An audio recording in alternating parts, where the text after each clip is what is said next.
town meeting, August 12th, post recess. Okay, thanks for bearing with us.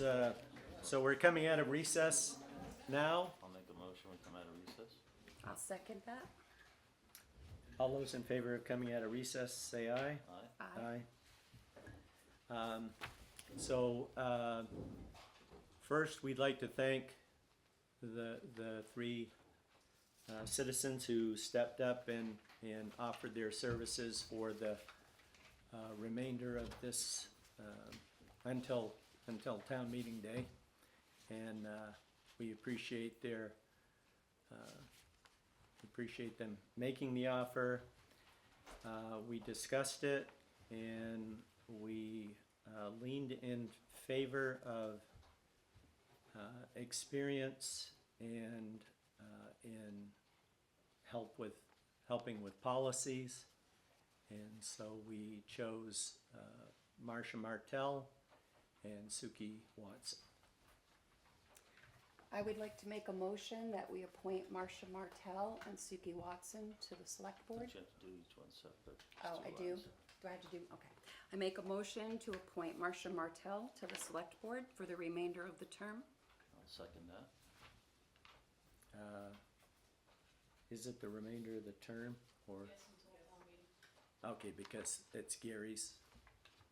Both of them will be until town meeting. Right, Okay, we yeah. only have the authority to do the remainder. Yeah, of I the just year. didn't know with the language of using to the term, you know, if you meant the term of what they were elected for. But anyways, Oh, I'm sorry, so until town meeting. okay. All those in favor of Marcia Martell as select board member, say aye. Aye. Aye. I'll make a motion that we appoint Suki Watson to the remainder of the term until town meeting. Second. I second that motion. Okay. All those in favor of Suki, appointing Suki Watson as select board member until town meeting, say aye. Aye. Aye. Okay, now we need another, Are they gonna join you at the table now? Yes, and you're gonna I have read it. administer the oath. Come on down, ladies. We rule. oh, we didn't take that into consideration, did we? Girls rule, boys drool.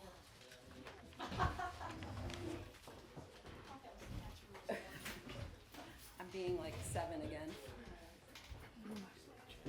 Just read it. Do you know? What's that?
Can we just reactivate Marcia's account, do you think? Because she already had one. Okay. Okay, we're ready to roll. Yeah. Okay, now that everybody's been sworn in and official, The next order of business is to elect a board chair. I would like to nominate Ron Gray as select board chair. I'll second it. Are there any other nominations?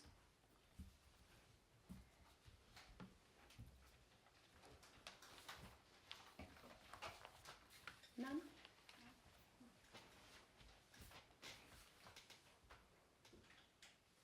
Okay. Okay, all those in favor of Ron Gray as select board chair, say aye. Aye. Is that a All 4-0 those- or a 5-0? 4-0 Okay, or 4-1? No, 4-0. 4-0. 4-1. Thanks, I guess. Okay, next order is elect a board vice chair. I'd like to nominate Sue Hayes. Second that one too. Thank you. I Any definitely other- didn't want to be chair, but I might be able to be co-chair. Okay, I'll try to make most of them, Oh, I half hope of so. them anyways. All of them, please. Any other nominations? If not, all those in favor of Sue Hayes as vice chair, say aye. Aye. 4-0. Those opposed? Okay. Now we're up to citizens' concerns, new concerns. Well, Mark. I guess I can speak. I'm here, there's a group of us here that live on Simpson Brook Road, and we all took a real tremendous hit, in July, both storms, and we lost our driveways, culverts, and of course the road itself. All the years we've lived there, I've never seen it in as bad a shape as it was. As far as the road is concerned, I have to say kudos to Jim and his people for getting things back, back so it was passable so quickly. But I guess what we were looking for, Jim, you had mentioned that the town, or you, group of you, whoever the departments are, we're gonna be working with the state, some state agencies to see if there was something they could do to help us. There's a huge safety concern, we believe, because there's so many trees and debris. I mean, it looks like a war zone in that brook, all the way down through. And I guess we're looking for guidance and thoughts and what you feel maybe the state, if anything, can do to help. I'll read you I'll read you what they sent me, and then I'll give you an update, because I talked to them the other day, Okay. okay? This is from Logan Perrin, this Agency of Transportation, Supervisor Maintenance, the supervisor. It says, "Good evening, AOT and ANR, which is Agency of Natural Resources, are teaming up to scope areas of rivers that have large debris, trees, brush, gravel, that have compromised the road structure or have a big potential to do so. If you have an area that has that debris damage or is a sitting duck, please send me a description for the location, such as tree debris, standard brook, whatever. We would like this information as soon as possible. Thank you in advance. I know many of you are busy with this month's damages. This ask is for all District 7 towns that may have an area worth investigating in action. I had previously met before he sent me this with the Agency of Natural Resources, Ben Matthews. We had looked at a different matter, the stream alteration, and we were headed down into what I call the Narrows, headed down into Sunset.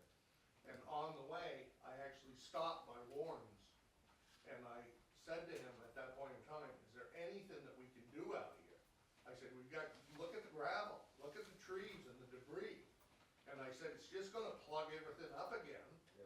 And I was told at that point in time that really with the gravel debris, there wasn't a whole lot that could be done. But he said, if you wanna go in there with a chainsaw and cut that stuff out of there. And I said, you would be 6 months to a year before you'd even amount to anything. And you'd be lucky if you came out alive. Because the way way that those are all intertwined with each other, you can kill yourself in there. But after talking with Ben, that's when Logan had sent me this message, that they actually were teaming up with the Agency of Natural Resources to try and see what they could do. I, in turn, sent him back a message, and I told him, I've got the poster child of debris and gravel on that road. And I gave him the description right by Hastings Road, the whole length of that. And I talked with him the other day, I got in touch with him, I think last Friday. And I asked him for an update on that, I asked him if he had heard any more about it. And he told me that Shauna Clifford was the one, the engineer that had gotten, she was working with the Agency of Natural Resources, it was their deal. Logan submitted the information that we provided and sent it to her so they could do whatever they were gonna do. And he said as of yet, he hasn't heard anything back. But I Will they think come and look at the situation? that was the whole thing, is they said, give us a description of where it is and this and that. I told them Simpson Brook area, and I also told them about on Shadow Lake Road where the pavement and the gravel meet, there's a debris field up there that's ungodly. So I covered that, he said that he's waiting to hear back from them. And I do know, I mean, it obviously a big concern, is that you take, even with your pipes, even those 10-footers you're talking about, but Yeah. you get enough debris that comes down through there, and And there there's clearly is a- enough of it in the woods out through There's there. a pile of it. And all of a sudden, out of the blue, bingo, bango, they cross up, and the next thing you know, the water, Oh, here yeah. we are again. It is a concern. I mean, it's equally as much of a concern for the town. So, I'm waiting to hear back. Like I said, I hadn't heard anything from him. I had some other matters I had to discuss with him, and because I called you right back after you had gotten in touch with me, and that's all that I've heard. I haven't heard another update yet. So are you and the board, the town, I don't know who departments, whatever, are you folks all working together to try to make things happen, to try, work with the state, to try to get these agencies to do something? Well, I have been Or is dealing. that all, is it all on your shoulders? No, I've been dealing with it. Yeah, Um, so is there anything, I mean, we're just all like grasping, what do we do, I you know. know? Well, there'll be some FEMA money that'll be coming out, I mean, they've declared it a declaration, so. They did for the, Yeah, The for the 10th? first one, yes. so, Did they do okay. that today? Yeah, it was this weekend, Biden, declared it an emergency, so. So that was for this, that was not for that early storm, that was for That was- Debbie, that was an emergency No, declaration for no, for Debbie. the That was for first the one, the 10th. That was the on the first. 10th. So then they've got to apply for the Vermont one on the that was for 30th. Debbie. Cause I was, No, I think that they've declared the first one, I read that today, that they declared the first one, so. Yeah. But I'll double check it to make sure, but I'm Yeah. trying to stay on top of it. I know they did an emergency declaration for Debbie because they knew we were already, we had nothing at our Yeah. width, so they did emergency declaration for Debbie for emergency assistance, it's not for Yeah. devastation assistance. Yeah, well, So we that's, haven't I been think declared it's for our separate. those two yet, it's They separate. treat each one separate. And Yeah. there is Right. another one, Vermont has an emergency fund, which, Scott has released $5 million for, which Heather and I are following right now, and I might as well jump in here, I'd like to ask the board, Marcel Lapierre, I'd like to ask the board for what we have for remaining ARPA funds, that we earmark those funds for like a relief fund. So I know it's not much money, I think we've got 29,000 left of ARPA money or something like that, but if anybody's got bills, they'll submit them to us. We'll try to divvy it up, we'll come up with a way. I know it's not much money, but it's something to try to help. I was hoping we could use those funds to help fix the garage, because we've kicked that can down the road for at Yep. least We've the got a 3 couple years. different- We've got a couple different things that are really looking good. So, I'm just throwing it out there for the board to ponder on, so. Okay. I have a question for Jim.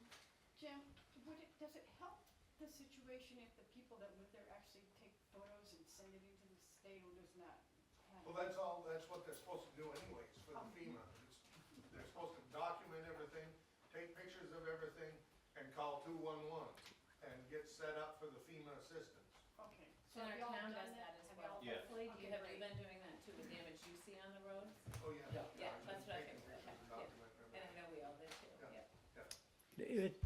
Yeah, Dave Morrison, looking at the minutes of your emergency meeting, are either you, Jim, or you, Ron, at liberty to say what went south with what I call Brook at Glen Powers' Sugar House?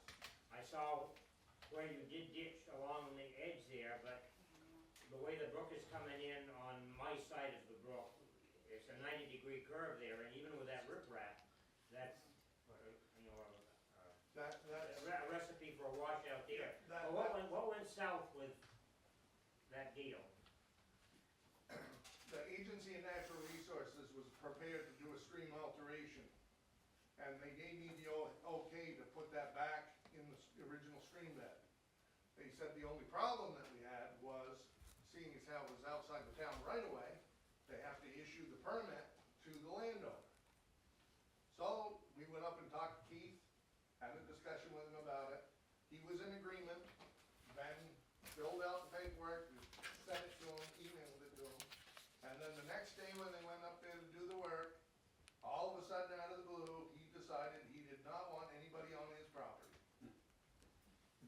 So we had to take and call that special meeting because of the concern of it. That's a 4-foot pipe up there. And that takes a lot of water. And it's also the only way that you guys are getting in and out. Right, So, there is a great concern there. So I called the meeting so that we could at least ditch up the side of the road and establish some sort of relief for that water so that it wouldn't try and come across the road with more rain coming. Yeah, well, the way it is now, it's prone, it's set up to erode on the high side, not the low side. That's right, and the only way that we can go forward with putting it back in the stream bed is by eminent domain.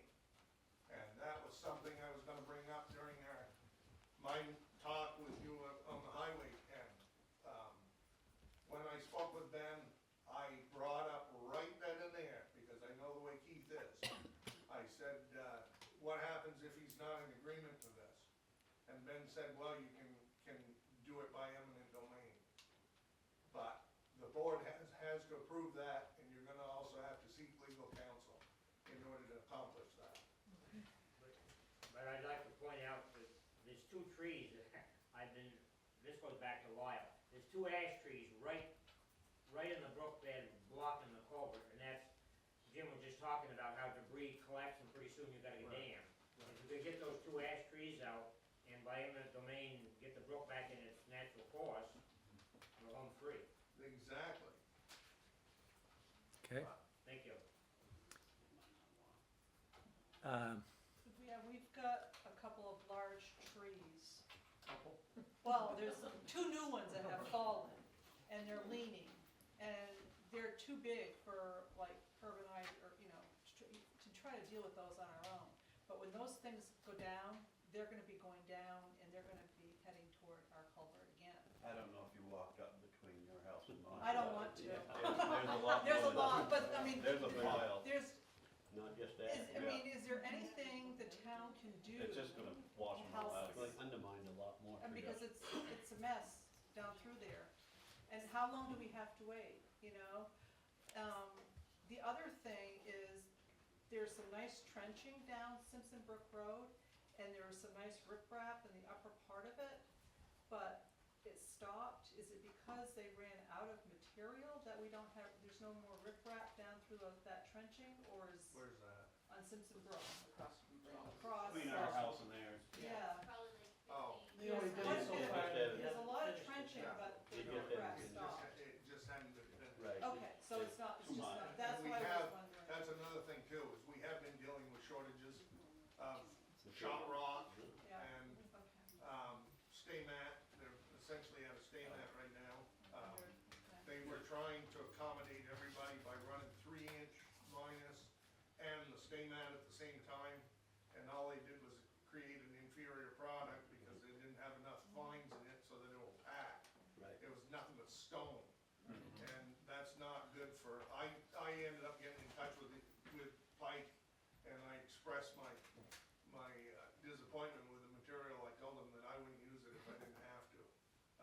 so since then, they've changed the material, they're actually producing a little bit better stuff, but they still have a shortage with the amount of trucks that have been hauling in and out of there. So, that is a concern, Yeah. right now, cause we're getting ready, we've got a lot of areas that I wanna top coat, and I'm not gonna, we don't have the material to do that as of yet, so it's, and now it's a time constraint as well on that. Bryant? I think if you start messing with the brooks, you gotta deal with Fish and Game. Fish and Game has a lot of authority if there's brook trout in the brook. So I think before you can do a whole lot with a brook, you better get a hold of Fish and Game. Well, like I think that what, Natural resource. yeah, I think that's what Jimmy's been doing with, is Ben Meadows the stream alteration engineer for this area for the Agency of Transportation, or is he with ANR? He's with ANR, Okay, yeah. but he can give you, Yeah, he's got the clout. he's Whatever got the he clout, says and goes. he's within the same thing as, Yeah. well, same agency as Yeah, because Fish even and like Game. over here to Mad Brook, whatever he says, if we decide to do a temporary pipe there, whatever he says, FEMA will go with. Okay, So he So has the a de- fair amount of, he's the. So the district Department of Fish and area. Wildlife could not override I what don't this believe so. gentleman I don't has believe given so. you for information and the authority to do. He has the authority. He's the top Yeah, he's person, up okay, there. thank you. Is there any consideration on Simpson Brook to divert some of the water back across the street? I know that some of it was piped over to Simpson Brook Road, A lot of it was. 15 years ago. Is there any, you just thought of bringing, put some more water on that side, everything comes over onto that side and then we just get wiped out. Where's I didn't know that? if that's part of the I don't study think or. there is any way to do it. I mean, it all comes off the mountains. It's It all gotta go comes somewhere. off from Fairbanks Mountain and Right. comes right down through there. No, I mean, there's quite a bit of water there's culverts up through across the street from us. Across from Beeman's, I don't know, Yeah. they both Yeah, those go across. I didn't know, I didn't know if there's any study or any thought of changing some of that back, so some of that water can stay on the other side until it gets down to the brook. Instead of crossing and then taking out, down to the bridge and going over other people's property and everything too. The problem that you have with doing that is you're running water an awful long ways. In just a ditch. Small ditch, And, yeah. and so what happens is, the longer you run water, and then all of a sudden it crosses, you've built a lot of power there, and a lot of quantity. And then you're asking for trouble, because they don't want you to run very far with culverts before you end up, do cross pipes, so that you alleviate a lot of volume and speed, and it goes into it's channeled into the brook. But as far as actual ditching culverts, it's not a good idea to run too far of a span before you get rid of the water. well, excuse me, sir, what's your name? Ben Williams, Ben Williams? 595 Simpson Brook Road. Okay, yeah, I forgot to remind people to raise your hand and state who you are so we can keep track of things, cause I've already lost control here. Daryl had a question first. Yeah, Daryl Matthews had a, So, I know, like Barry, we probably wanna reach out to Logan, Aaron at the AOT, cause they were looking last week, and actually Thursday and Friday, AOT had me going through Barnet, cleaning out, beds and streams and whatever, get them opened up before Friday's rain. So we've already started on that, and they got a order for it, so I think everybody's just gotta get pictures and get people there, but, Shauna Clifford was one, Chris Burnell, they were all looking at all that stuff, debris in the rivers. Right. So like I said, we went to Barnet Thursday and Friday, cleaned up 2 different streams and opened them up so they wouldn't have an issue on Friday night. That anymore. Keep right on coming. So, yeah, well, I'm stuck in Barnet right now. Logan Parent is this area's district. Right, that's who I talked to the other day, was Logan. Yeah, and Chris Burnell's ANR, he was part of the viewing of it all. So I would just keep pushing them guys and up there looking at it. Right. Okay. Yeah, it wouldn't hurt for you guys to call them on your own. Yeah, Cause I'm reaching out to them, you guys can call them on your own and express your concern. Yeah. And it doesn't hurt, the more voices that they hear, maybe it'll prompt them to, you know, make our area a priority. Yeah, and they went around, like I said, they took pictures and stuff, sent them back to the secretary, and the secretary said, you know, he come Wednesday, or they came back Wednesday and said, let's get these streams clean Right. before Friday. And Andrew was up there, another guy that works under Logan, he was Yeah. up there one day too, and I talked with him about it. And he drove down through there and looked at it as well, so. Yeah, Andrew actually came up, kept checking on us Thursday and Friday to make sure we're good, so. Yeah, yeah. Jim, if you wanna share Shauna's phone number, I'll be happy to Uh, forward to those Logan. guys. I can get Logan's. Yeah, Logan. I'll share it with you guys. Thank you. Okay. Also, I'll pass it on. Jim, and the ones on Simpson Brook Road, if you know, contact them like Jim said, and, you know, keep pushing them. And if they don't do anything, let me know, and I'll call Julie Moore. She's the commission of A&R.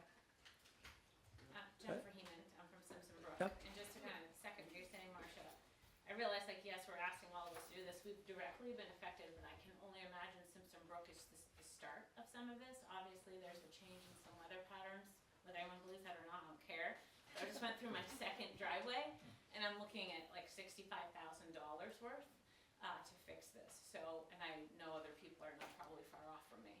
So I know there's a 4-foot culvert up the road for me, and I just had to put in a 10-foot culvert, and 2 people below me are putting in a 10-foot culvert. So now we're spending money for the lack of what is being done in the town. And I realize that's no one's fault, except for now we do have to respond to what is happening. This is not gonna stop. So I just would like, we're talking about this now, but I feel like this could be a bigger issue, another whole meeting, to be like, okay, we're talking about it, but are we gonna do something about this, and what are we doing, and who's doing it? Because things get talked about a lot, but this is every summer. I feel like this is gonna happen, and I know I can't afford to do this. Okay, thanks. After the first flood, I couldn't afford to do it. And my neighbors are getting mad at me, because they're all downstream. She's studying all that. And they think it's my fault, and But it's then we're not. studying down to him. Yes. Okay, So I guess I'm asking if we can just somehow make sure there's a follow-up to all of this, that would be reassuring for Yeah. everyone on Simpson. well, I think, and we've already probably taken some of what Jimmy's gonna talk about in his highway updates, but, I think right now, I mean, I think that's a good idea, but it's, right now, just trying to, Jimmy and his crew and contractors who've been helping, who've been hired to help, you know, are just trying to, you know, their first priority was getting roads opened up, and there's a couple that aren't still, but yeah, it's important to do things to prepare for the future. David, oops. Dave Morrison, this is for Jim. This is another Simpson Brook question, but not Simpson Brook Road. The culvert just east of where Tom Turek lived there, had a problem with the first storm, and then it went out partially. We went by with a bike, and there was a pickup parked there. Half the road is gone. There's no brush to come down to get into that one. So does that mean we didn't put in a big enough replacement culvert? What was going on there, Jim? That washed 20 feet of culvert off the end of it. And we can replace, the same, and we did.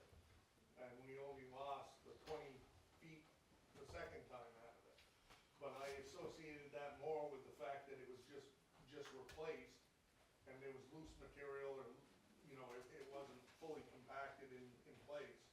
The And water in fact, got out of the culvert and went undermined it, or? that whole valley, that whole literal valley was full of water. I mean, you can't fathom the amount of water that there was there when you get 8 inches of rain in that short period of time. Because that whole valley from Tom Turek's right across to the other driveway was completely backed up full of water, and it was flowing over the top of that about 1.5 feet deep. Now that's a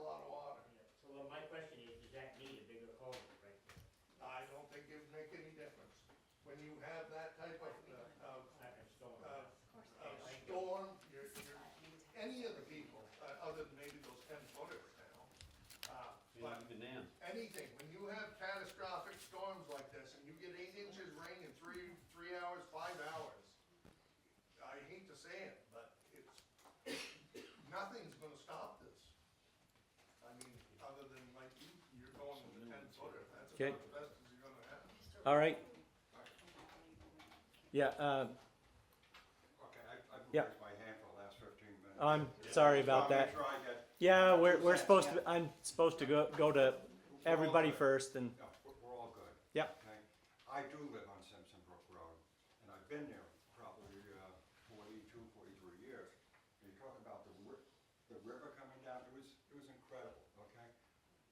Fortunately, this storm, for me, okay, my driveway was still intact. Okay, other storms that we've had, I've lost everything. So I can definitely sympathize with what people are going through. One of the big things that I see, okay, is that we have these culverts that are going underneath the road. Okay, up by, I'm gonna use my neighbor, Markley Stetson. Okay, he went and cleaned his lawn up, right? And it wasn't like a week later, we got the next storm, and he got washed out again. And we kept on hearing that we're gonna prepare for this next storm. Okay, and I'm sure we did. I'm not saying anything bad about our highway department, because I'm very proud to say that I live in a town where our roads are very well taken care of. However, at this point, you know, the people on the other side of the road from me, okay, they got so much crap that is coming down, it's blocking some of the culverts, and it's forcing, the water's picking up speed and velocity as it does come through the culverts. So it's causing a lot more damage. Now, from my side, because I'm in between Stetson and Alec, or whoever's there now, I'm not sure who's there now, okay? I now have, Simpson Brook now has 3 branches on my property down below. There's nothing that you guys can do about that, and I understand that. But I got 3 branches. The lower field is gone. Totally gone. Because it's underwater. It's now subsiding a little bit, and it is a river. It's a river valley. I understand that. But I have 3 culverts coming underneath the road, coming across my property. I got a little issue with that, with taking all that water and sending it down across my property. Now, I put ditches in myself, drainage ditches in myself that I had somebody come in and do. There's gotta be something else that can be done. You know, I keep on hearing, about running the water too far, okay? Well, they ran it far enough to get to my property, and I see them cutting ditches along the side of the road, okay, down from me, and then right across from me, nothing.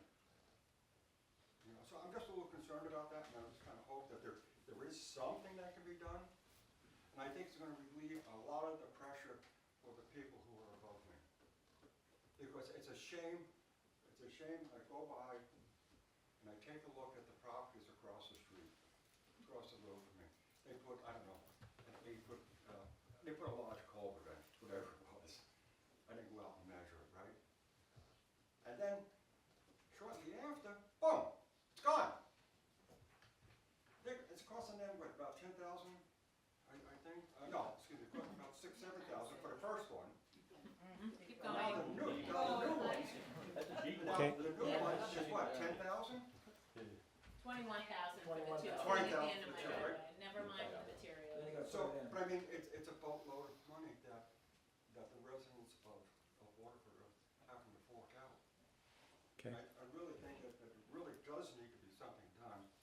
And like Marcel was saying, there's money in the relief fund. I understand we want to do something with the garage. I understand that. But sometimes we have to take a look at the individual people in the town. And when they can use help, I think that's important. And I think we ought to take some of that money to help some of these people out. Okay. What was your name, sir? James O'Malley, Okay, 1122 Simpson Brook Road. okay. All right, who else who hasn't spoken? Oh, So Jackie McLaughlin. okay. Yeah, I'm Renee Nope. Williams. Oh, I'm no, sorry. hang on. You're next. Yeah, I'll get you next. I promise. So I'm on Remick Road, and so we actually didn't actually get damage from the storm per se. Our damage came from the repairs of the storm. The excavator hit our shed that's across the road. The excavator also knocked down both ours and the neighbor's mailbox. And then a culvert was removed and not replaced, and now there's a big ditch in front of the small piece of land that we have across the road, so we don't have the same access. We don't have access to get to that part of the land unless going onto the neighbor's property. And they pulled the catch basin and replaced it with a ditch instead of a catch basin and a culvert. So we need that looked into. Clearly, there's time, but I certainly want to address before winter. Actually, before probably November, because we have to be able to get to the firewood. Jim, any thoughts on that? I think that the best thing for us to do would be to do a site visit on that property. And I have pictures too, if anybody wants to, take a look at the I think we before and should do after, this. because we lost a lot of that piece of property, because we had it was the same property that the garage was on. Yep. That we had removed. Yep. And so they changed things after the garage was moved, widened the road, and now they've taken more. And I think we should do a site visit there so everybody can see Okay. exactly what. Yep. And I can leave these so you guys can also see the pictures, kind of show some before and after, as All well right. as emails that I had sent about it. Okay, thank you. Could you spell your last name? Yep. McLaughlin. Thank you. Okay, thanks. The lady in the back. Hi, I'm Renee Williams. I also live on Simpson Brook Road. I do understand that the state had to work on the roads to get everybody for emergency services and everything like that. What my concern is I have an 85-year-old grandfather, father that lives with me. I have three children that live with me, plus my husband and I. If our house was on fire, if my dad needed to get to the emergency room, there is nothing we could have done to get over there. And so, because the state, I understand that they have to push the water through, and all this debris and water is coming through, and he even mentioned the massive amount of water that had to go through that there was nothing we could do. Why? We're asking the state to help, because the fact that it's all on the property owner to just try to get through and try to deal with it on themselves without any state help, kind of like, why can't we come together and just like work to try to afford it so we can all live there and be there trying to get for emergency purposes? I understand, but it was frustrating once, then it happened again, and the state was like, well, we're sorry, there's nothing we can do, it's all on you. It just didn't seem fair.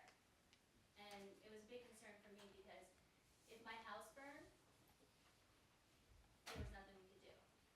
If something happened to my neighbors, nothing I could do. We were just stuck for a week or more. And the state was like, sorry. But they push water through, and all the debris comes through. And nothing we can do, sorry. And it's like, well, why can't we come together and have an agreement on, yes, the state was partly we're responsible for some of it, for what happened, and not have it all on the property owner 100%. So, that's what I think. All right, I'd like to thank you Thanks. for that, and I totally agree with you. And if there was a fire at my house right now, my house is burned down. I still can't drive in my driveway. And it's been that way for weeks because of this month. Thank you. Right. So, and my 75-year-old mother was at my house the first time this happened. And I have an ill person living in my house, so people have to get there. And it's frustrating when the state says, well, sorry, that's the way it has to go, and you gotta deal with it. Yeah. It's like, well, okay, well, we're coming to you, asking you just to come meet us halfway at least, halfway. Yeah. You know, how would you like it if we came to your house and said, sorry, we're just gonna push everything at your house and deal with it?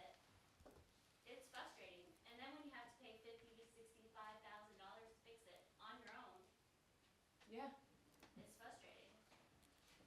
I guess that's why my suggestion was if there's some way we could come up with a special meeting, or this isn't something we can just like say like, well, right now the state's trying to deal with it, this and that, this is an issue, this is a safety issue of the citizens that live in your town. And we can't just table it, it needs to be taken care of, because it's gonna not just be Simpson Brook Road, it's gonna happen again somewhere Well, else. it's gonna be Simpson Brook Road again. Yes, and then you won't have If anyone we get paying taxes rain. on Simpson Brook Road, and no one's gonna be buying that property. We're lucky we didn't get that rain Friday or what Yeah. happened again. Which is, well, no, that's how I lost I the mean, other half of my driveway. A good thing, special meeting, and to have somebody from those agencies here. Mm-hmm. Yeah. Because I feel like we're doing a lot of talking and expressing our concerns, but in reality, But we can't will just, anything happen, how long is it gonna take? and I hear what you say about the 4-foot culvert is what it is, like water was still coming over, but we know that doesn't work. We know all the debris after that culvert doesn't work, so I'm not gonna just settle for, well, a lot of water, it is what it is, like it's not, we can't repeat. Repeating is doing no one any good. Okay. So, if you're concerned about the taxpayers on that road, we would appreciate something to be considered in the future soon. Okay. Mr. Jones. Yep. I'm concerned on the, taking money from the garage repair to do some other things, just like Susan said, the can has been kicked down the road, I don't know how many years. When you got a leaky roof, a lot of things happen. We know there's mold, sheetrock damage. We don't know anything about the rafters. Are they starting to rot? Is the roof gonna cave in when we get a big heavy snowstorm? Those are the things we have to look at too. Okay. Anybody else who hasn't spoken yet who'd like to and under citizens' concerns? I just wanna follow up quickly that I would like some idea of a timeline when people may come out and look, just I don't wanna leave it just as an open slate. Okay, yeah. Be talking with Jim later this evening. We can't make that determination until we talk with the state. We can't force them to come on a certain timeline. That's not, it's not, this isn't a Yeah, state this issue. is a different issue. Yeah, it's not a state issue. It was the equipment from the town that damaged, yeah. Okay. All right. Moving on. Yes. Oh, no, I was just Oh. gonna say, it wasn't the town's equipment, it was the contractor that was working for the town. Okay. Which, the town, Okay. contracting. Next on the agenda is road commissioner appointment from board discussion. I just have one thing to say about that. I mean, we've got so many expenses in this town right now that we're looking at, that I think that we should table that and have that come up at town meeting and let the townspeople decide it and not the board. I mean, Jim's got his hands full and I know, but he's doing a good job and we should just let him carry on and at least until March. Right, and Jim makes the most sense to be road commissioner, but as not a resident of Waterford, So I think the that's the idea was to blockage. appoint a board member to be road commissioner, to work directly with Jim. That was the idea here. Oh, cause I would like it if Jim could be the road commissioner, but, That's the way it is in Concord. Dane's a Waterford resident, he's road commissioner in Concord. so it can be done. You have to go back and look at the research of when the townspeople voted to have the select board be the Exactly. road commissioners. Oh, that needs to be looked You into. gotta look at that. Yeah. So it still might make, yes, Mr. Remick. 25 years ago, when Yvonne Jaguar got done and retired, it went before the town, at town meeting, for a vote. So that the select board could hire a road foreman, which essentially is your road commissioner, with the guidance of the select board, not just one person, the whole board. But the problem we were having though, Howard, was we all can't get together in quorum to be able to talk to Jim. They probably didn't have the open meeting laws back then that restrict us now. That's how we, part of the transparency, so that's why we were gonna elect one person to work directly with Jim from this board. That's our problem. Well, I'm just saying, that's what went before the voters. Yep. And it was to stop the politicization of the road commissioner's job. To protect whoever and broaden our aspect, not have just a person who was a citizen become road commissioner that really didn't know what he was doing, but somebody that was qualified. And we've got somebody who's qualified. And we've got somebody over here too. But I'm just saying, these guys have been in it all their life. They know what they're doing. The board just needs to listen to what he's got to say. I don't see a problem with the system that you got. Yeah, I mean, this got on the agenda, I believe, was because of, brought up that according to state statute, we're supposed to, either a road commissioner should be elected, or the select board can appoint a road commission, and this doesn't make sense to me, although it says it in the state statute, because I've looked it up since, 1 or 2 road commissioners. I don't know why you would need 2, but, and it could be a member of the board, or it could be someone else. That's how this got on the agenda, was because we were told, but, I mean, we've been doing it for, like you said, 25 years, and It's gonna come back to the board anyway, because you're the only authority that can write the check, That's right. spend money. And the So- problem that you have also is if you have somebody on the board, what happens when the board turns over? Next thing you know, all of a sudden you get somebody and they're an accountant and they're gonna try and tell me my job. I don't think that's a good way to go. I was against the whole getting rid of the road commissioner at first, but after a few years, I could see the handwriting on the wall, that it was a good thing. yeah, and I don't know, the way I've been looking at it, because I've been thinking about it since the last meeting, is if Jim being a non-resident, I'm not sure what the procedure would be to have him be road commissioner, but to me, it doesn't seem like it's any different than the system we have now, because you'd have a road commissioner who's still reporting to the select board. That's true. Yeah, you just have somebody in between. Yeah, And you don't need somebody in between. No.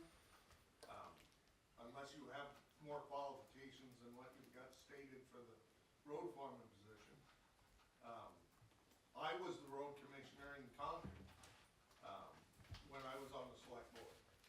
And then when I ended up getting done, Dane became the road commissioner as well, because of the fact that the rest of the board, they didn't have the knowledge or experience to be a benefit, so to speak, to Dane. And that being the case, they just decided to make him road commissioner and road foreman. He still answers to the board's still his boss. So all you're basically doing is eliminating the middleman that's just gonna, you got more time talking and instead of doing. I answer to the board as it is now. Anything that comes up, like that special meeting we had, that was a concern, we got together, we dealt with it. I think the system that we have right now is pretty good, without making it more confusing and throwing somebody else in there. okay, board members, any other thoughts, or do you wanna move to table, or what do you wanna do with it? I think we should just table it and leave it the way it is right now. Is that a motion? I make the motion that we table it and leave it the way it is as of right now. And I will second that motion. Any further discussion? All those in favor of tabling road commissioner appointment, signify by saying aye. Aye. Aye. Okay, is that a 5-0? Yep. Okay. Yeah, I intend to vote on everything, not just ties, just, Okay, wonderful. I don't know, unless somebody thinks I ought not to. Next up, well, we've already taken care of the crushing bids, so I guess what we've been discussing for probably, I don't know, half an hour already, but highway update. Yeah. Update on Hale Road. We're going with the 7-foot pipe. It's been ordered, should be here in a couple weeks. And it's all designed. The print should be coming to the town clerk's office here right off, maybe, yeah. Okay. But that's gonna move forward, figuring 3 to 4 weeks, it'll be open, maybe sooner. As far as Mad Brook Road, we were talking about a temporary pipe, in order to give people a better way out. I've got prices on the 2 6-footers. They said that we could set up a temporary pipe with 2 6-footers, would accommodate, with the hydraulic study that they did, would accommodate the flow of water. So, if you go with 60 feet, which would be 2 30-footers, you're looking at, it's $235.20 a foot. So you're looking at $14,112. And that's just a temporary fix. That would be a temporary, but with that, being temporary, FEMA won't pay for the actual pipe. They will pay for the work to install. And then, I was thinking that the 6-footers, we could use those after. They would actually benefit the town. It's not like it's just a temporary and that's it. So it's not wasted. No, it wouldn't be wasted. We could actually put them somewhere else when we were done with them.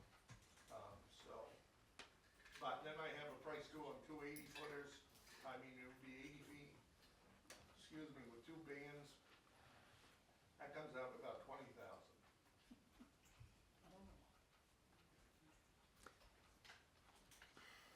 So, is 30 feet long enough for? We were talking about possibly getting away with a 1-lane temporary setup.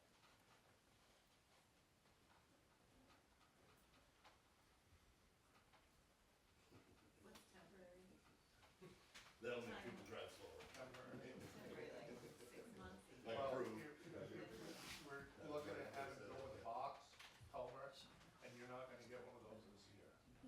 So it would be next spring or whatever. That's why we're really investigating the temporary pipe system, so that it frees you guys up, so you don't have to drive all the way around. But like I say, they didn't seem like it was feasible to rebuild that bridge, the existing bridge that's there. But that's up to you. We have 2 options. We can either rebuild the bridge that's there, or we can stick in a couple temporary pipes and then use them down the road, somewhere else. And to what? Ben Lyons, Medbrook Road. Yep. I'm curious, will they allow you to rebuild what's Yes, they there will. on a temporary basis? They will. He wasn't real keen on the whole idea, but he said that we could rebuild it. Ron had looked at it the other day, and he said that structurally it is in disarray. I don't wanna speak for you, but. Well, yeah, I mean, it was, when I had just stopped and looked from the end, it looked bad enough, but when I got down there, and looked through it, it looked even worse. The slab sailing and so forth? I don't know if the slab, are you talking about the deck slab or? Yeah, those individual slabs, are they failing or? Well, I don't know that they're failing, but it's just, you know, it's been washed out behind it, so some of the concrete block abutments are falling, are leaning away from the brook, and some are into the brook. So it's kind of, instead of being straight, it's kind of a curved. I have to admit, I assumed when if you were gonna attempt to reuse it, you would take all the slabs out, take all the block out, prep a bed, and then put them all back in. Yeah, you would, Yeah. that's what you would have to do, that's a procedure you'd have to do. And would you have to put in like a temporary pipe in the middle of it to, Yeah, in order so you to- could work in the Exactly, relatively dry? and then you also have to, do a footing. He really was concerned about doing a footing. I kinda said to him, well, we might not do a footing type setup, and he's like, no, I'd really like to see a footing. Because do either of you know, is it just those blocks for the abutment? They're not setting. I don't know if there was actually a footing that was poured underneath. There was not a footing poured. No, I think that they just embedded the bottom course in the stream bed, and then they built on top of that. Yeah. Is what I'm assuming. Yeah, I guess it's fortunate. That's what I saw. Yeah, Yeah. I mean, you could do it, but it'd be labor intensive, big time. yeah. Kathy? Kevin question, is this, when we put this back in and rebuild the bridge, Jim, is it gonna eliminate the constant flooding that we have every time we have heavy rain? The intent is before anything's made, there was a hydraulic study that was done that calculates the watershed area, and it calculates the flow of water down through there. But what about the pond? I know Ben's got the pond and Yeah, I would imagine that would be taken into consideration. I can't speak for the pond. I don't know if the pond has an effect on the whole thing, because the pond is more or less a foot deep and almost dry when we're not having rain. When we do have rain, a fair amount of water comes from underneath the interstate and down across my property and in. Right. When we have a flood, it blasts through that corner and comes all the way across. When I clear my land, I'm hoping to build up that side near the road quite a bit more to get things to run through. And honestly, I figured the state may show up and say, you know, the brook is now gonna run through your pond. You know, if that's what they say, then so be it, but. Yeah, you're more of a victim of circumstance when it comes to that. You're a floodplain area, which actually probably isn't a bad thing. I mean, as far as all said and done, but not good for you.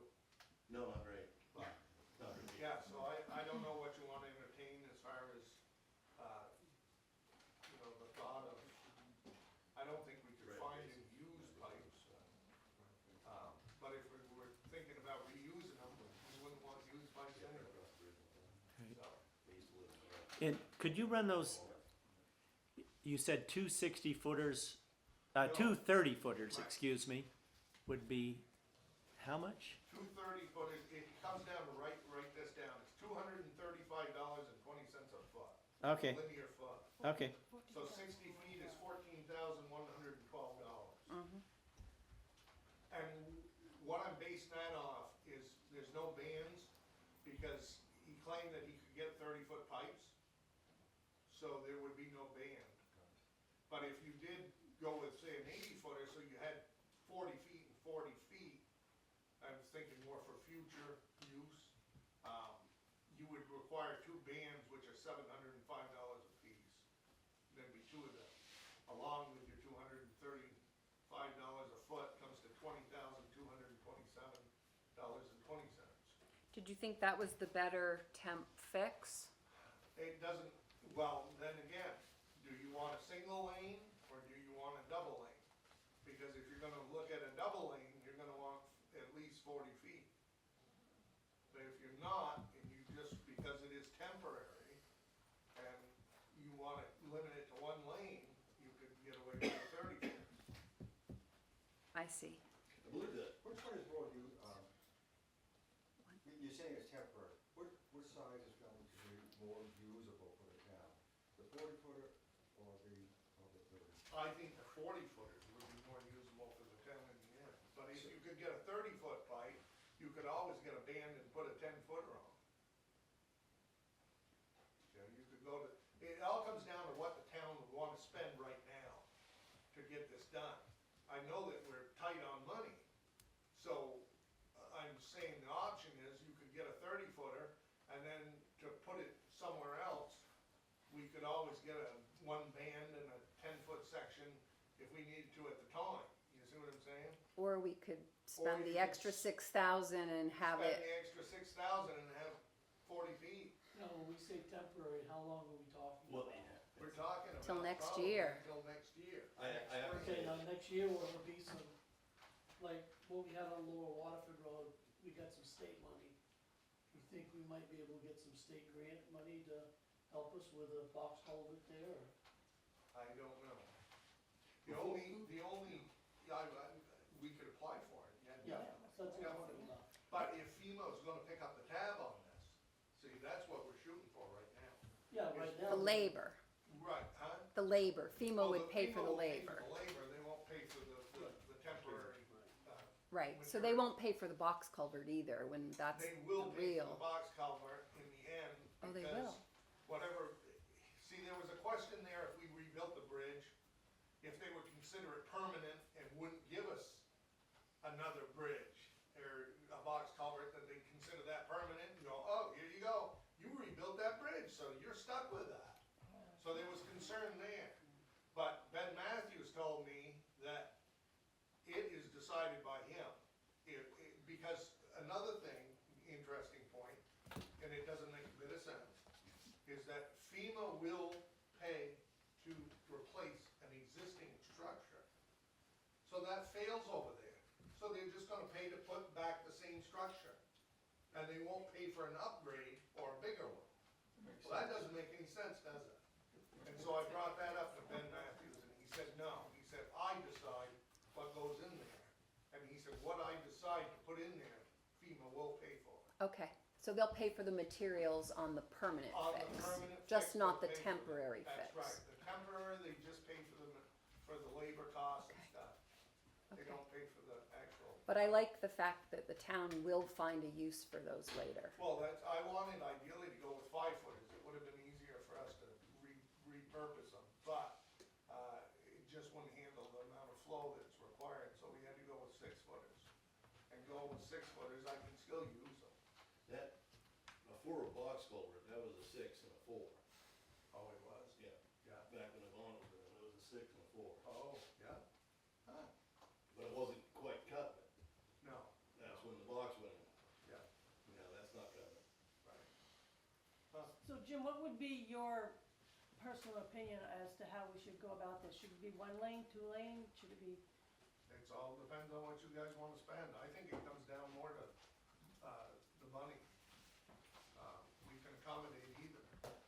I just think that it comes down to funds, and that would be more the, I think you take 5 minutes and figure it out as far as whether, with Marcel, as far as what we can afford and what we can't, and this and that, and, I mean, Well, once we get the engineer point, is the engineer drawing something up? yeah, so she's supposed to be sending it. Okay, well then, why don't we sit down and, come up with a price either way, and then we can go to the board and say, look, this is what it's gonna cost, which way you wanna go. We can get an idea of what it's gonna cost.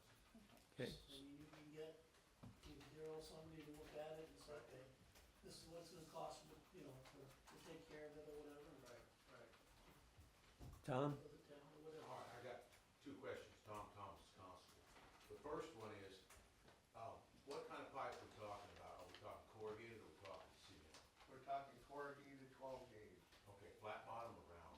round, Okay, so we're not doing like a fish culvert. no.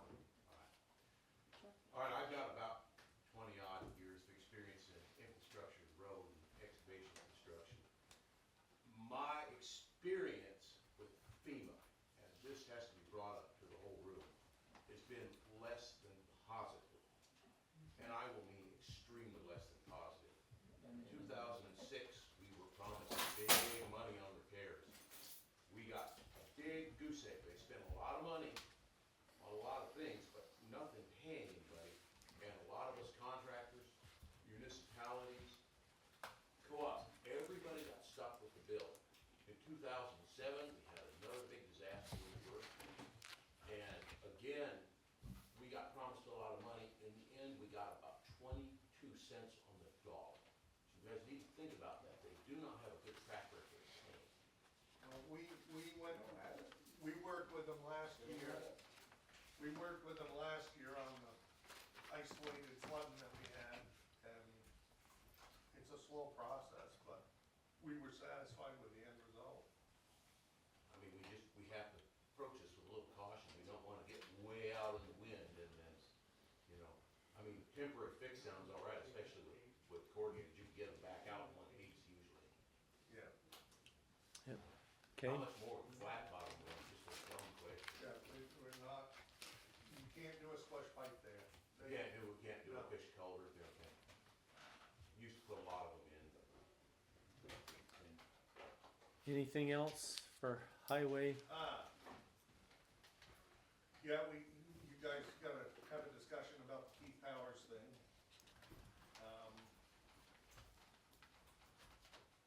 We also have, along with the McLaughlins, we have a concern with the Simons people, which I think we can kind of cover everything if we do a site visit before the meeting.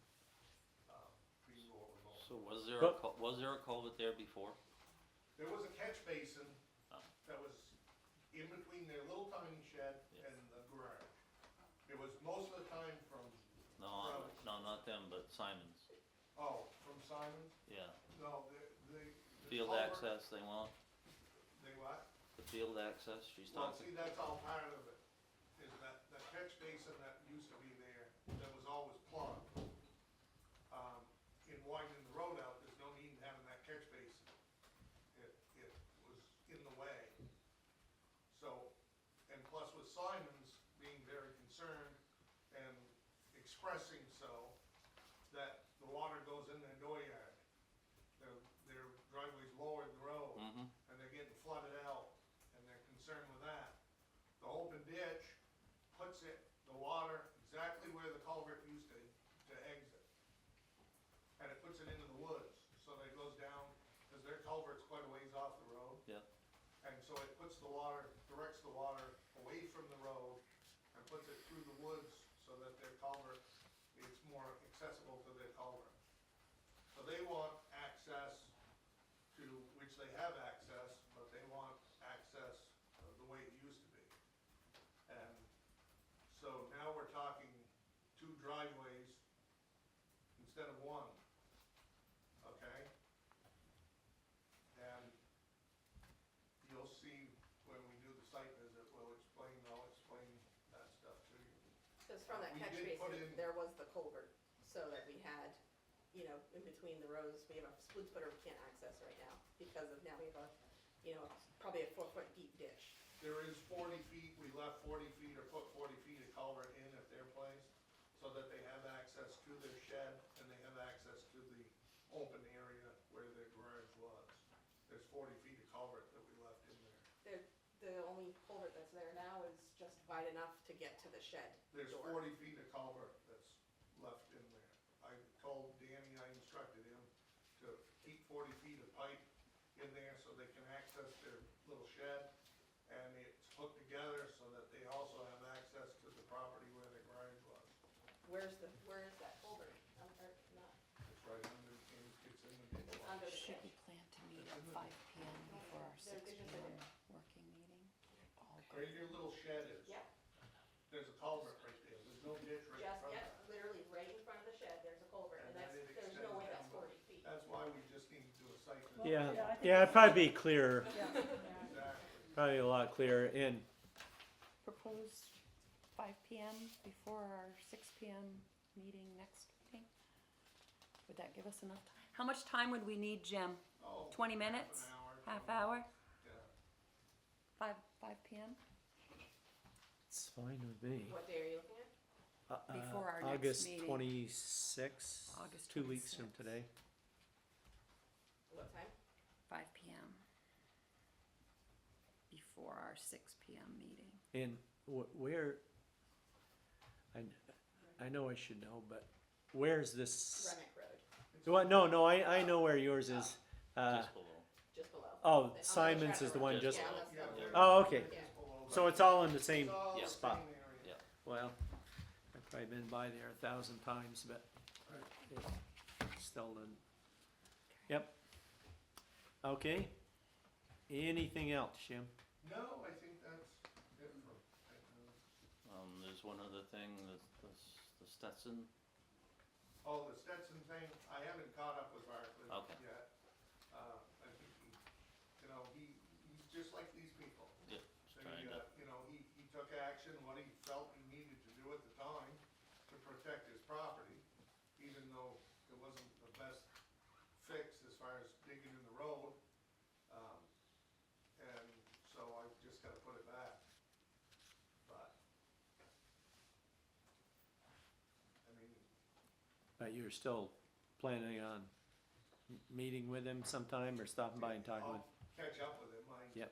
you know, right after that time, he was a little scarce around there, I didn't see him, and I was busy too, so. I'm sure. Our paths didn't cross, put it that way. Okay. Yes, Yeah, sir? Warren Witcher, Jim, while you were at Barclays, could you check that access across the road to the field? For, that's the way I gotta get up through to, hay that. And I know right now it's kinda rough. Yeah, Yes. yeah, no, we're gonna put that back, I mean, like I Okay. said, we're gonna build that all back up, and, All right. you know, it's just, we'll get there. Today, Sometime. we had a box culvert that was half uncovered down on the river road, we Yeah. worked on that today. I see that one. Cause we kinda thought that was more of a safety issue, so. Right, we're- I'm they're just all saying, safety. when you do get to it though, if Yeah, it's possible. Yeah, we'll put it back the way it was. Thank you. Okay. Moving on. Driveway permit. Ryan Ware. Now, this driveway permit, that's like another topic.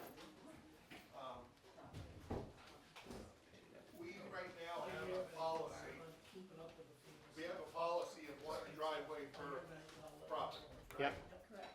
And that's state. Well, I just say to the board that we've gotta work on our policies, on our road policies. But this case here,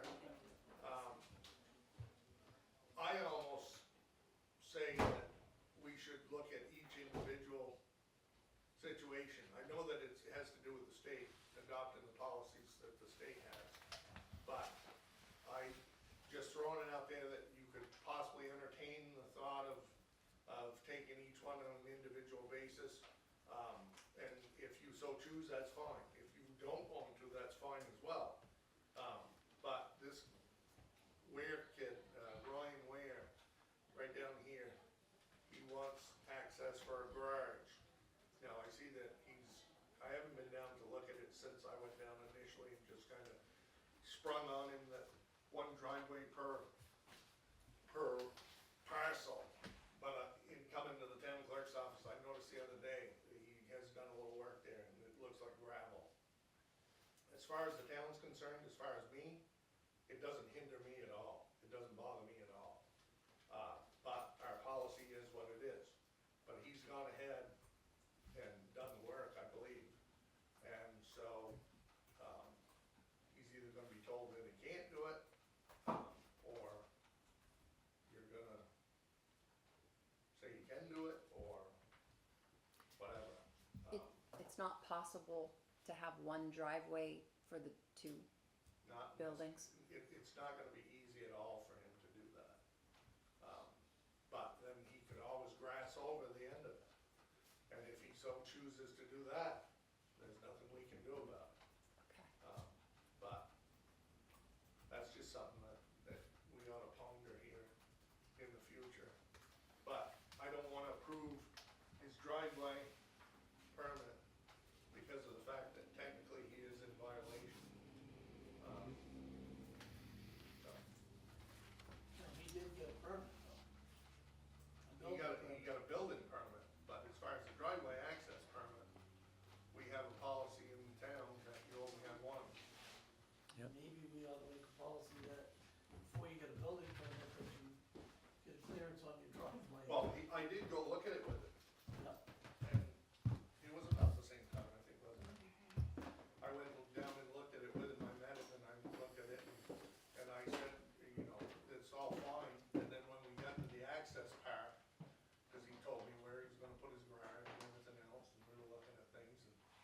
said about wanting this driveway down there, and I said, well, that would be a good spot for it. I said, other than the fact that we have a policy that only allows you to have one access point, and he just voiced his concern and frustration with the fact that he'd have to go in front of his house with a driveway and everything else, and aesthetically, it wouldn't look very good, and it would really be a pain, it would be a hardship for him, so I guess he's gone ahead and done it anyways, but that's where we're at with that permit. I haven't approved it.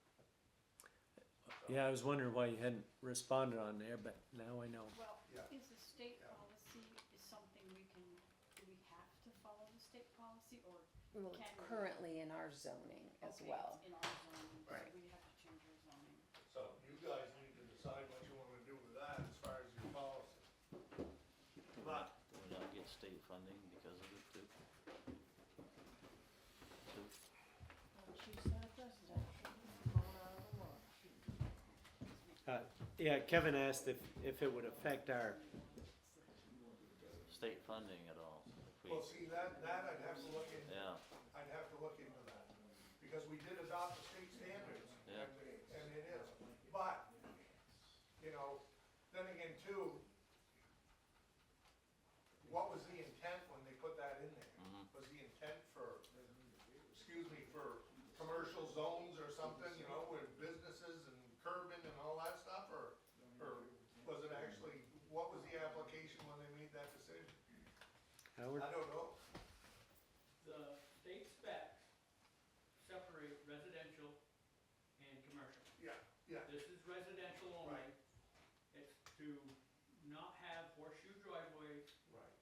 and multiple exits coming off each property. Yeah, for safety purposes. Right.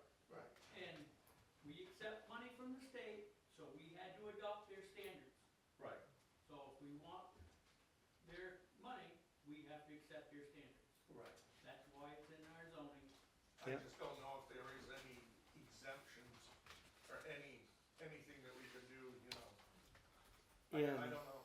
yeah, and the fact of, you put in a driveway permit and you go and put your driveway in before it's even been permitted. Exactly, exactly.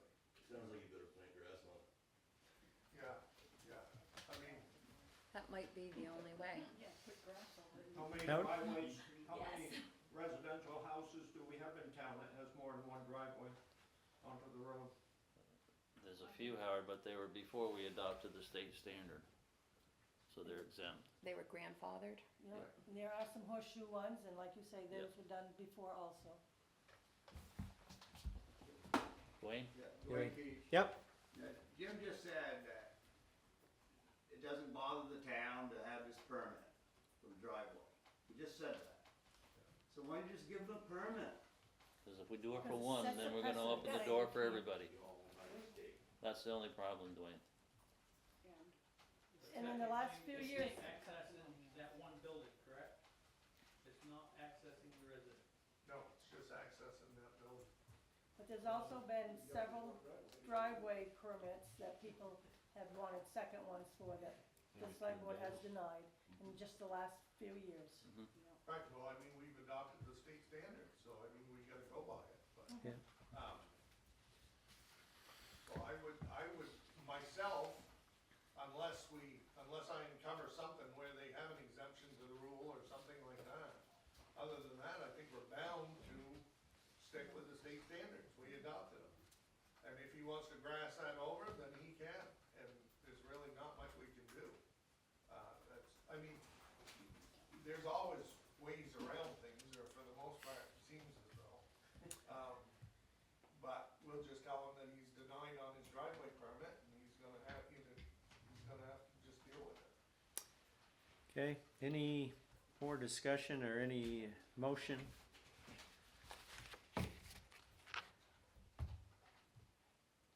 I guess, do we have to make a motion to deny the driveway permit for where? Because he's still waiting for an answer, correct? Obviously not, he's already started it. Well, he didn't wait for an answer, but he still needs one. So I would make a motion that Maybe we we, could table it for now, and I could look and see if there's exemptions or just report back to the board. If I Okay. can uncover something else. or Should we add maybe it to our site You visit? could do it on an individual basis, or maybe it is what it is, and you can't take any other action. But it would be more, I could report back to the board in an informational type, Okay, thing, and then make your decision. Yeah, and Kevin also said, is it something we could, Do a site visit at the same time. on our way Site back here visit. for the meeting? When we do the others, we'll just beam down there and then Yeah, convene here. yeah, no, that would be good. okay.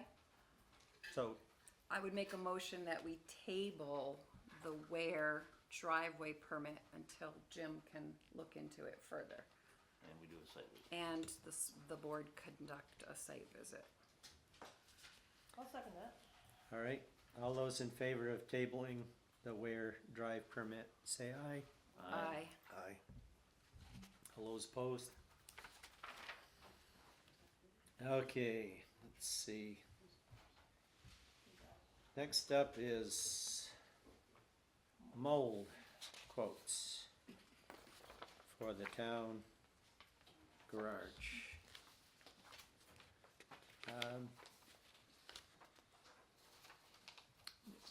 Marcel, did you were the one who contacted? Yep.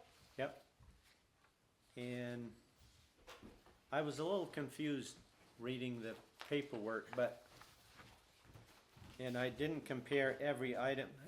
Between Yep. the first and the quote we got a year ago and the quote we got now, Yeah, yeah, that's what she gave me for a quote, so, so it's dropped. yeah. But I don't know if there was more work, they planned more work on the first one, I'd have to go over the quote a little closer, but, and basically just tearing the sheetrock down, taking the insulation out, getting rid of it, doing remediation work, and then leaving it just the way it is, and we're gonna have to take care of it, so. Okay. I think he's all set. Okay, We'll have quite a bit of work to do afterwards, so. yep. Is there money budgeted for that, or is that what you were referring There to? is in- no money. My concern with remediating the mold was we still haven't fixed the leak. Exactly. And to me, you've gotta do them together to make any sense at all. To me, it would be a lot more sense, I mean, to do, raise the back wall, re-rafter it, fix the leaky roof, put some bigger doors in if we can, but we'd have to get a quote on that and see what that would cost, so. And like Howard said, we don't know when we open that up, what kind of can of worms we're gonna open up. I mean, I know Dwayne had floated the idea of getting some volunteer people in there to take the sheetrock down and look at it. I don't know if that's feasible or not, so. The only problem with that. Liability issue. Yes, so I was thinking a Yeah. liability issue, if Yeah. someone got sick from it, then Yeah. what happens? Well, it depends on what kind of mold you got, right? Yep. You know what kind of mold you got? We do have a mold report, I don't know if I forwarded that to the board or not, but I do have a mold report. I think you did. Yeah. I don't know about the rest, but I'm not knowledgeable about that for sure. No, we need it. So it doesn't,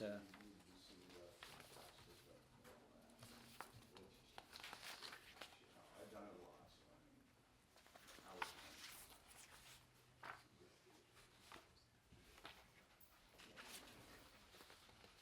But then also you need to take into consideration, if you do rip all that stuff out of there, that's where the water source is and all nine yards. So, you open that up, you've gotta put something back as far as insulation. That's So- where the inlet for the water is. So it really ought to be all done Well, that's the together. thing, is if you could just rip that stuff out, see what you had, and, put it back, do whatever you're gonna do, that, that's one thing, but you open that up, you've gotta put it back. And so if you're gonna go to the extent of re-insulate the whole 9 yards, then is it more cost effective to do the changes, while you're there? Unless you do just a sample area, because there are areas where it was raining heavier inside there, that you could open up and limit the access, so to speak, and get an idea of what you're looking at. Because we've got 2 or 3 areas there where I can pinpoint to you exactly where it was the worst. And then you could make a judgment call as far as the extent of the damage through those 3 holes. And then if you did have to put it back, you're not talking a whole lot of insulation, or, it would give you an idea of what you're dealing with. That might be a possibility. The majority of the mold that they found was type 2, which is a risky mold. It's associated with indoor moisture problems. So it doesn't sound good in the report. 86% were the risky type.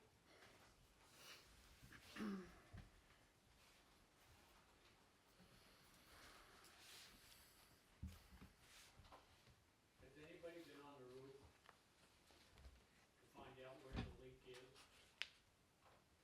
Just because Howard, there's 7 or 8 leaks up there, you can see them Yeah, in the there's ground. quite a few. Yeah, they're all along the transition seam leaks, and then there's dozens of screw pops up there that I counted. So every one of them got leaks. And I just got that sitting on the floor with an old pair of glasses. Doesn't make it any more.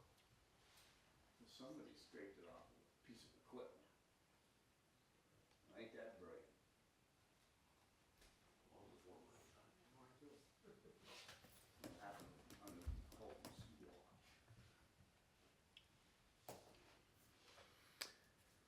Well, thoughts from the board or anybody? I would love to get a comprehensive quote and then do the mold work In and the roof conjunction repairs with the in repair. conjunction. I don't know how many days this bid is good for. Sometimes they're only good for 30, 60 days. Do you know, Marcel, how good the bid is for? I think she only said 30 days. Yeah, 30's typical. So hopefully, we could hold on to I still have them the doing audit the for work. 6 months 6 months? That would be good. at the bottom. Okay, but still, we need to get the other work, figure out how to fund it. Okay. It still is not, sounds a lot better than 30, but it's still not very good when, Ron, can I yeah, just cut in for a second on Yeah. this? I have thought, you may hate it, but the cheap way to do this, because we find a person to go in there and do recon by fire, and I can go up, cut 3-4 holes in the ceiling, pop it open, and I peek through the door, you can see where its leak is, and it's gonna require you to put a bunny suit on to do it.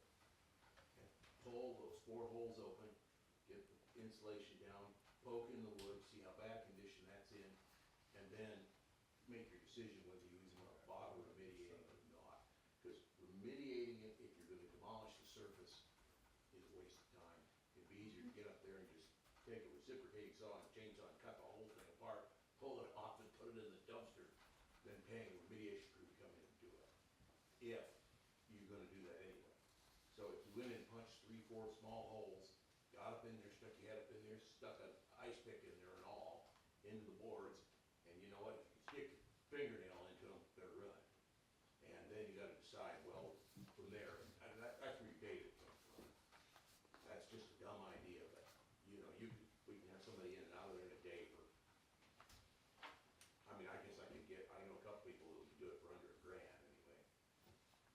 And the company that did the energy audit said they also have a division that does like that mold remediation where they could come in, and they said they know some different departments that might be able to help us with money, so I could reach out to them and see if they'd be interested in just kinda coming up and taking a look at it.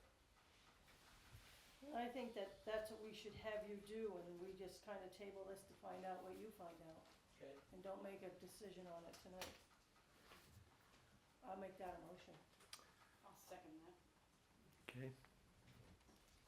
All those in favor of tabling the article or item until Marcel can investigate further, say aye. Aye. Aye. Those opposed? Okay. We'll take a look at it tonight. Next on the agenda is review drafts of transfer station punch card. I talked a little bit with Clem this afternoon, and he's already expressed his opinions of them, so we're gonna adjust them a little bit more, but, that's a couple, you guys have seen them, but those are the ones he liked. He didn't like the lower ones. You didn't like the So we- $2, $1 we gotta- ones? Yeah, we gotta go back and What is refigure that. available, what's not available right It's a work in progress. I'll get hold of the state. Try to find out. I just looked at That's the that. total. That's how much the total of the punch card. So you pay $84 for a punch card. Well, these work, I'm not looking at the emergency one. And you get a dozen, $7. Yeah. So the only problem I have with that is I bring one Yeah. of these bags like every 2 months. Right, so that would last you a year or more. It would last No, me there's 2 that years. one. Right. No, yeah, well, me too, that's. Me too. We had that Well, one. we had done the smaller ones too, and Yeah. Clem says he would. He didn't like them. I don't blame Well, you, that's kinda messing around. Right, Yeah. or like a $4 and a $5, so I'll go back to Gavin and have. Or you could, or this one could have a bunch of 5s and some 2s, and you punch a 5 and a 2 to get 7. Oh, yeah. It would make it cheaper. Right, but it's just becoming Everybody's $1 done it. here Well, Right. to do it, to make it work. We made an index for money. Right, yeah, I'm thinking, I'm thinking this size Oh, card, it's not gonna be huge. Right, right. This is just for example. Right, yeah, no, But- it's not gonna be that But big. what if we took this one, Clem, and did two to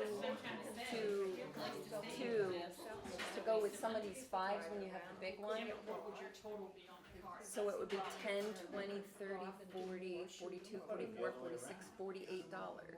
So it's 40, but what if I just bring in 5s? That It doesn't, keeps going up on the trash. I mean, I'm gonna your lose bag out is the $3. same size, that's right. because I'm only gonna punch 5s.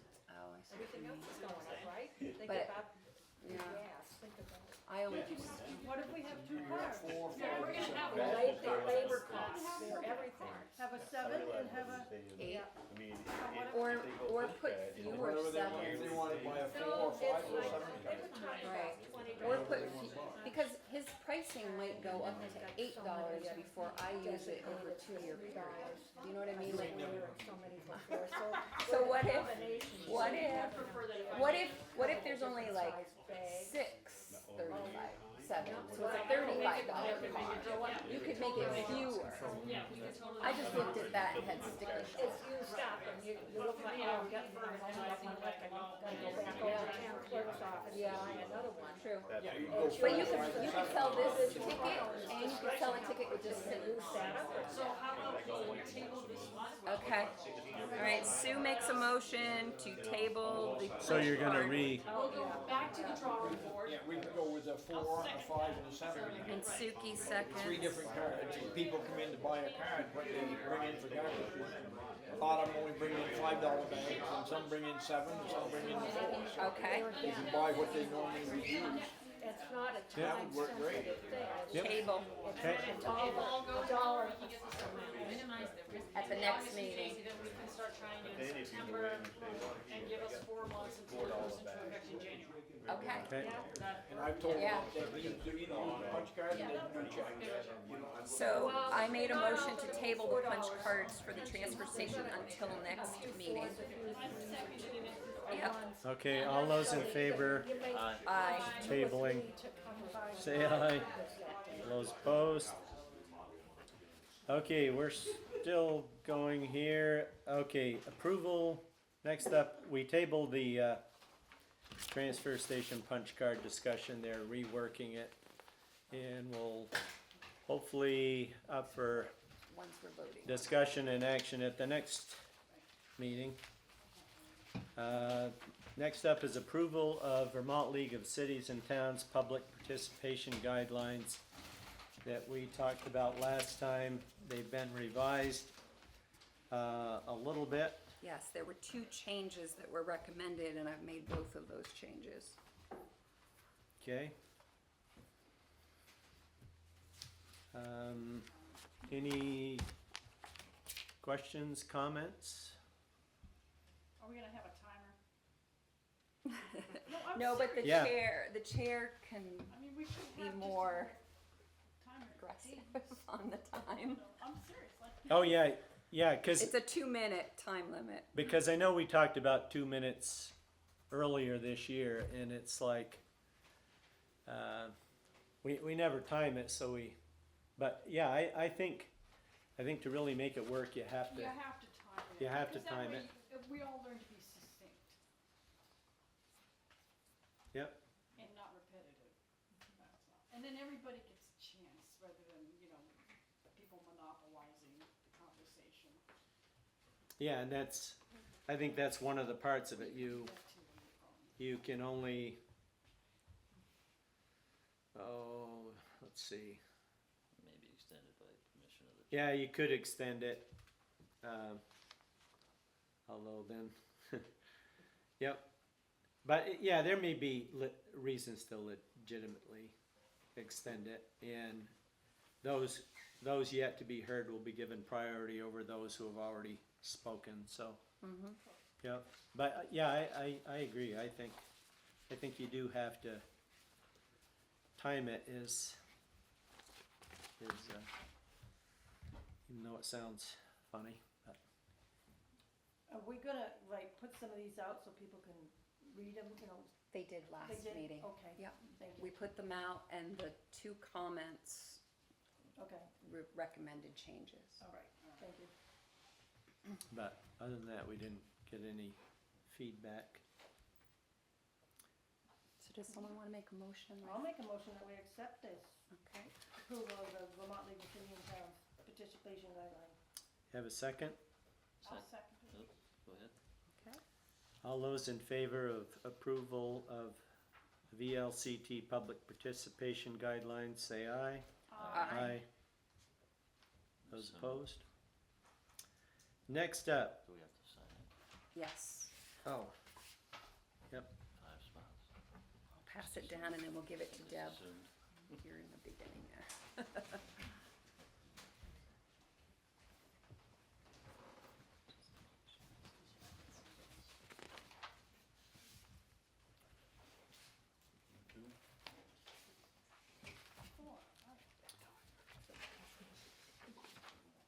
okay, next up is fire department mini splits.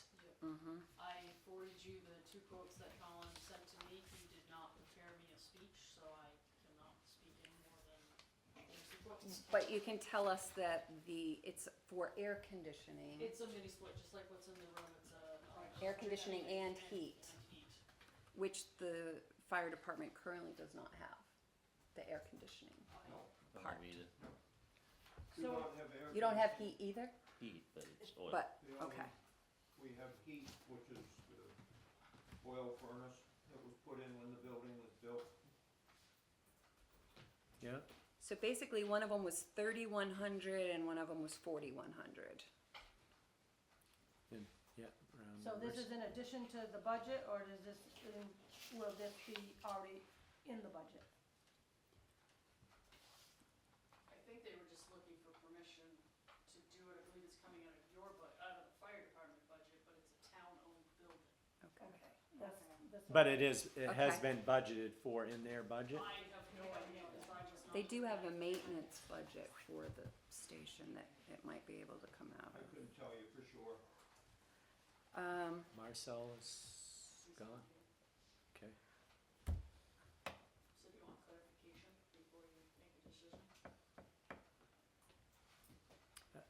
I Yes. think we should.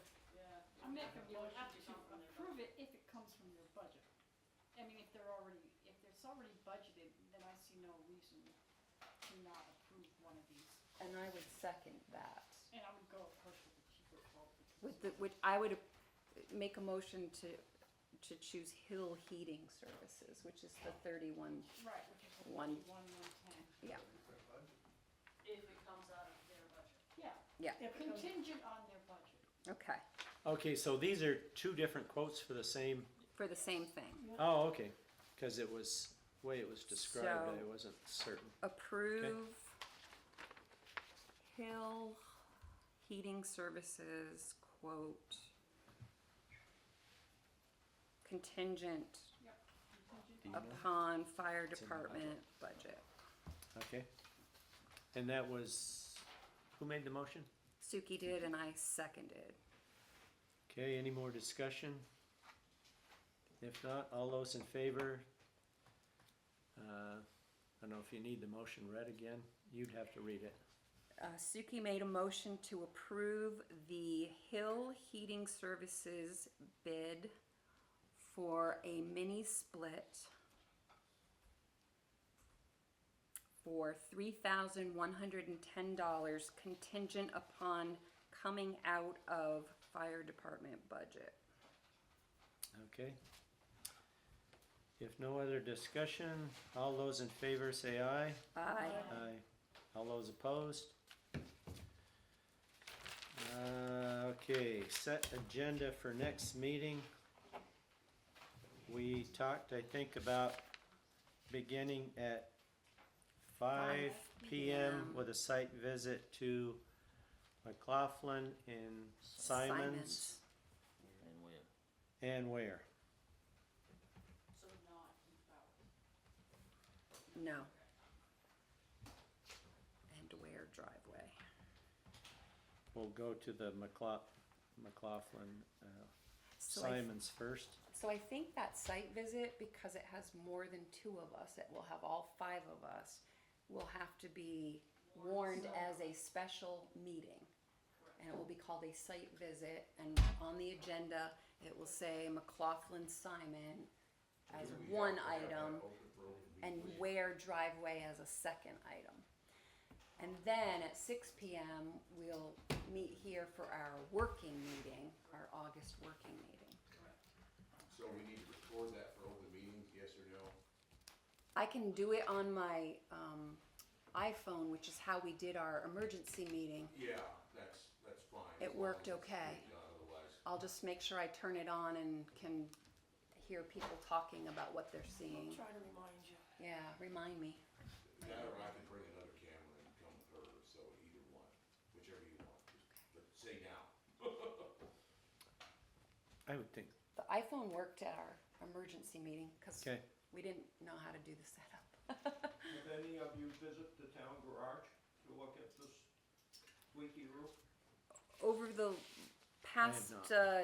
3 years, 2.5 years, various people have been to look at it.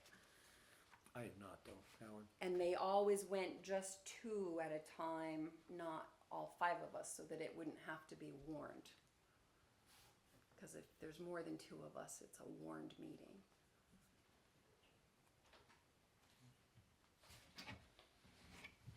Okay. The 6 p.m. meeting, items for the agenda. It's supposed to be a working meeting, and we have plenty of work to do.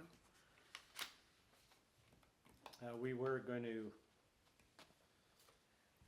Could we possibly have the road meeting that we wanted to have? Do you think we could invite A&R and people to a 6 p.m. working meeting? I can see. Because it seems like all of our discussion this evening was about roads and the storm damage. Yeah, I can check with them. So as far as working, that would be a good one.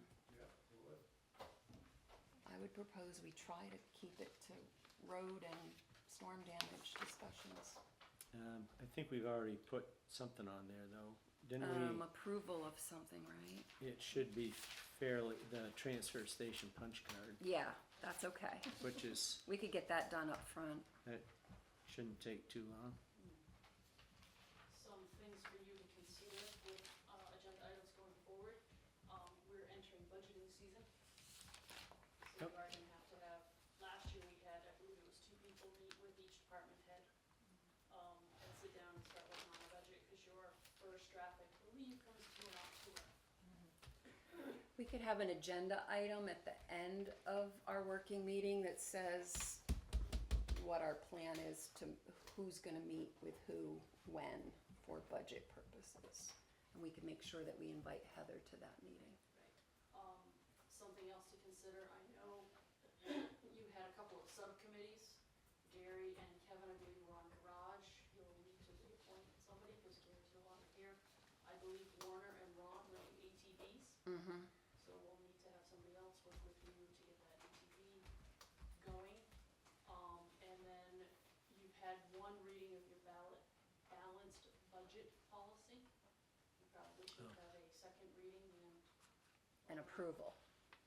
That could be the September meeting, cause our working meeting should be about working, not regular I'm just giving you a business. heads up of Yeah, things down the road to start thinking. yeah. This town meeting is coming quicker than you know. And so is the budget. Special meeting technically to save It your could agenda. be their working meeting if we can make it work for the last Monday of the month. But that all is contingent on the Yep.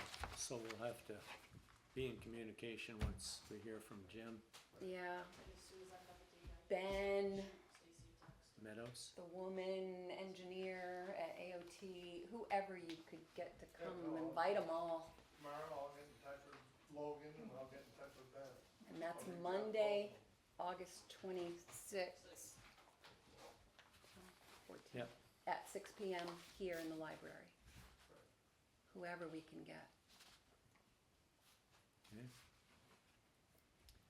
Anything else for that one?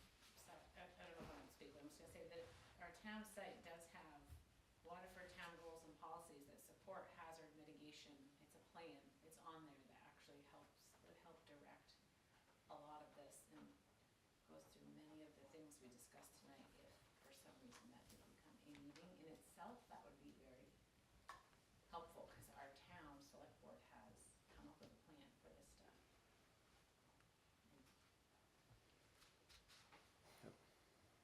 Yeah, I think didn't we vote on that just recently at a Mhm. recent meeting, so, yeah. Yeah. We should be.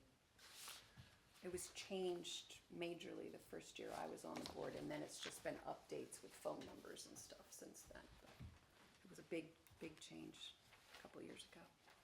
Okay. Anything else? If not, I guess we need a motion to go into an executive session I make a motion, we go into executive session.